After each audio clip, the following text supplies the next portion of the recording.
Bon, aujourd'hui, je te propose de regarder un petit peu autour de toi. Enfin, de regarder tout court d'ailleurs. T'inquiète pas, tu vas comprendre. On va faire un bout de chemin ensemble et on fera le point plus tard. Si tu regardes mais que tu ne trouves rien, c'est pas de ta faute. Pas du tout même. Truman Burbank, lui, n'a rien vu avant ses 30 ans. 30 ans à arpenter tout sourire les rues de Sea Haven.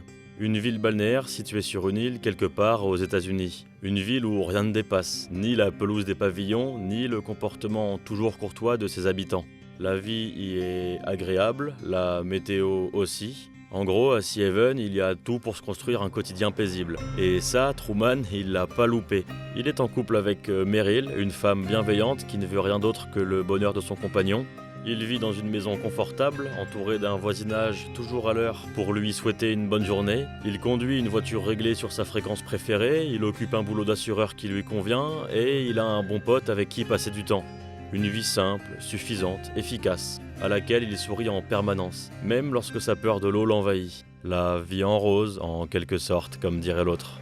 Mais Truman, il a une obsession qui vient enrayer ce scénario bien huilé. Il veut aller aux Fidji pour y retrouver la trace d'une rencontre restée spéciale à ses yeux. Une rencontre que la vie lui a subitement retirée et qui, depuis, hante son esprit. Cette énigme, il doit la résoudre. Mais pour ça, il lui faut quitter sa ville parfaite, lui qui n'a jamais mis un pied en dehors de Sea Haven. Alors, pour Truman, prendre l'avion et traverser le globe, c'est vraiment toute une aventure. Mais cette obsession ne le lâche pas, et lui ne veut pas la lâcher non plus. Truman, vas-y Truman, réveille-toi putain, Truman. Il a compris. On lui ment, on lui refuse sa curiosité, on lui refuse cette aventure. Tout est calculé. Les sourires, les bonjours, les carrefours, l'amour. Tout est calculé, tout est faux. Truman se révèle finalement n'être qu'un produit, celui du fantasme de son créateur et celui du divertissement de milliards d'autres personnes. Il est l'acteur principal d'un show diffusé sur tous les écrans. Il est le prisonnier de la perversité d'un système et aussi celui de sa propre naïveté, de sa bienveillance, de sa complaisance. Et il fallait une révolte personnelle pour que le monde qui était le sien dysfonctionne avant d'imploser et de voler en éclats aux grandes dames de cet homme. Truman s'est vu privé d'une pleine liberté d'agir et de penser parce qu'il était enfermé dans un monde sans horizon, sans stimulation, sans imprévu. Il s'est aussi vu privé d'un accès au monde réel, vivant plutôt dans un décor de faux semblants. Truman, c'est un peu moi. Truman, c'est un peu toi aussi.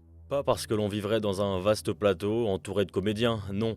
Mais peut-être parce que nous aussi nous sommes limités dans notre liberté de penser et d'agir. Les artifices sont seulement plus vicieux, les codes moins faciles à décrypter. Tiens, à tout hasard, notre téléphone, ou plutôt ce qu'il contient. Ne serait-il pas un peu comme l'entourage de Truman ? Elle par exemple, ou lui, ou encore lui. Les gens qui entourent Truman agissent avec lui comme une sorte de police de l'esprit. Toujours là à tuer dans l'œuf le moindre embryon de réflexion pour être sûr qu'il restera bien sagement à sa place, docile et sans aspiration. Le téléphone, s'il nous permet évidemment de merveilleuses choses, n'agirait-il pas aussi de la sorte avec nous ? Il est celui qui nous distrait et nous appâte lorsque l'on commence à y voir plus clair. Il est celui par lequel des marques nous épient, comme lorsqu'elles utilisent Truman pour faire du placement de produits. Elles qui le considèrent, qui nous considèrent comme des produits auxquels on vend d'autres produits.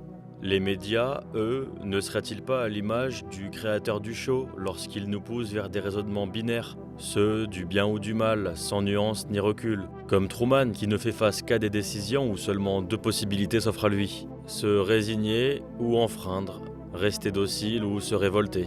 Et Truman, c'est un peu nous aussi, parce qu'on est également biaisé dans notre rapport au réel, à la réalité des choses, ou à la vie tout simplement. Lui est confronté à des comédiens et des nuages en carton. Nous sommes exposés à une abondance de contenus détachés de l'essentiel, qui n'ont de réalité que leur catégorie. Des contenus qui faussent les référentiels, qui complexent, qui manipulent la fragilité de chacun. Ils sont présentés comme des échappatoires, des outils pour se détendre, mais combien de personnes ces contenus conduisent-ils à la comparaison, à la consommation, voire à l'obsession ? Et comme Truman, nous sommes en permanence soumis au regard des autres, observés, adulés et critiqués, ou aucun des deux, peu importe. Le regard, lui, il est là. et parfois l'incompréhension aussi, voire le repli ou la souffrance.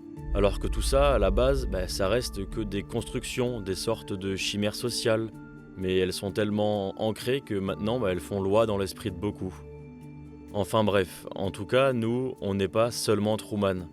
Nous sommes également ces gens-là, ceux qui le regardent assidûment, connectés en quasi-permanence. Moi aussi, toi aussi, nous observons, nous critiquons, nous adorons. Nous sommes chacun d'entre nous un regard porté sur quelqu'un d'autre. Une forme de paradoxe au final. Comme le fait assez ironique, je le reconnais, que je suis en train de faire une vidéo qui parle d'un gars observé par les autres et que cette même vidéo, elle est destinée à Internet, à un réseau, et que des gens vont potentiellement la regarder, la juger, et donc indirectement, ils vont me regarder moi, vu que j'y expose une part de mon intimité à travers ma réflexion. Moi qui suis aussi dépendant de tout système que le film invite pourtant à questionner, si on le pense avec ce qu'est le monde aujourd'hui. Une sorte de Truman Show où nous sommes à la fois Truman et les spectateurs qui le suivent depuis 30 ans. Et à la fin du film, ces spectateurs, ils sont tristes de quitter Truman, mais ils sont aussi heureux pour lui, heureux de le voir s'élever. Soutenir et encourager l'émancipation de l'autre, tiens donc, en voilà une belle idée. Finalement, en étant limité dans sa liberté de penser, d'agir et dans son rapport à la réalité, Truman ne pouvait pas savoir qui il était vraiment. Et comment le savoir quand tout son monde le poussait à se conformer, à être ce que les autres attendaient qu'il soit? Ici, on n'est pas vraiment aidé non plus, nous qui avons déjà en nous toutes les difficultés propres à l'humain. Faire des rencontres, appartenir à un groupe, y trouver sa place, gérer ses émotions, enfin bref, se sentir exister, se sentir sujet. Et au final, tout ce tas de paramètres dont je t'ai parlé avant, ils n'arrangent rien et poussent à aller toujours plus vite, à se mettre en scène, à cultiver les faux-semblants et les apparences. Nous sommes plus facilement à la merci de ces stimulations qui nous éparpillent, qui nous décentrent, qui nous encouragent à ressembler à quelqu'un d'autre avant même de savoir qui nous sommes. Ces stimulations nous font trop souvent regarder dans la mauvaise direction, au risque de brouiller notre vision des autres, de ce qui nous entoure. Elles nous laissent moins le temps de regarder cet arbre par exemple qu'on croise tous les jours, ou cette relation qui vient de naître, ou qui dure depuis des années, et tant d'autres choses. Et ces stimulations, elles ne se contentent pas de brouiller notre vision de l'autre et de ce qui nous entoure. Elle brouille aussi celle que l'on a de nous-mêmes. Alors imagine, il est déjà difficile de tendre vers une meilleure connaissance de soi, mais comment y parvenir quand il nous est aussi difficile de connaître notre environnement, lui qui participe tant à faire ce que nous sommes? Peut-être que Truman, il était heureux comme ça, avant d'avoir une pleine conscience de son environnement. Peut-être que son ignorance lui convenait, et ça aurait été tellement compréhensible, parce que parfois, ne pas regarder, c'est aussi se préserver. Il était le véritable personnage principal du film de sa vie. Mais quelque chose, ou plutôt quelqu'un, l'appelait, là, quelque part. Il a ouvert les yeux, et s'en est suivi un mal-être profond. Sa prise de conscience remettait tout en question.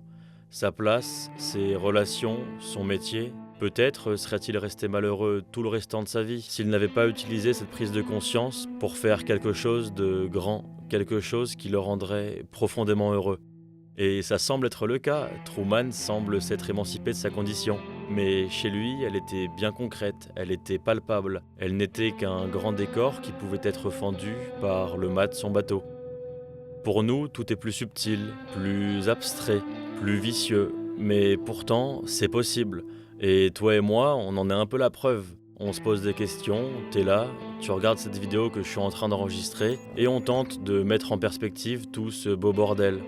Et pour y arriver, il nous suffit de lire entre les lignes, d'être sensible et curieux, de voir ce qui se joue devant nous, de trouver une quête, un sens, pour ne pas transformer cet éveil en aigreur ou en malheur.